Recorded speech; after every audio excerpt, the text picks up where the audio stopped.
એક અજગર હતો અને એ અજગરને અનેક કીડીઓ એ અજગરને ખાઈ રહી હતી. બહુ જ કષ્ટમાં એ અજગર હતો. અનેક વૈષ્ણવે મહાપ્રભુ પૂછ્યું કે આ કૃપાનાથ આ શું થઈ રહ્યું છે? આટલી બધી કીડીઓ આને ખાઈ રહી છે, આ શું ચાલી રહ્યું છે? ત્યારે શ્રી વલ્લભ આજ્ઞા કરે છે કે આ અજગર પૂર્વ જન્મમાં ગુરુ હતો અને એ પોતે શિષ્ય બહુ જ બનાવ્યા. એને એટલા બધા શિષ્ય બનાવ્યા, પરંતુ શિષ્ય બનાવીને કેવલ એમનું ધન, એમની સંપદા એ બધું તો એણે લીધું, પરંતુ એમનો ઉદ્ધાર કરવામાં એનો સામર્થ્ય હતો નહીં.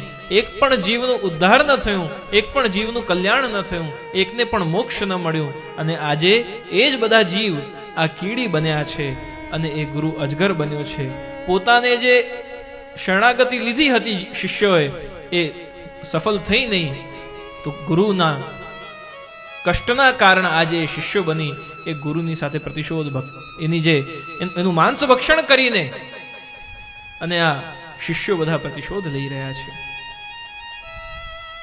શિષ્યએ કહ્યું વૈષ્ણવે કે કૃપાનાથ આપના વગર તો આ બધાનો ઉદ્ધાર પછી કેવી રીતે થશે? એ બધાનો ઉદ્ધાર જલ છાંટી શ્રી વલ્લભે ત્યાં એ બધા જ જીવોને મુક્તિની પ્રાપ્તિ કરાવી. ગુરુ કોણે બનાવવા એ બહુ જ સાચવીને લેવાનો નિર્ણય છે પ્રિયજનો.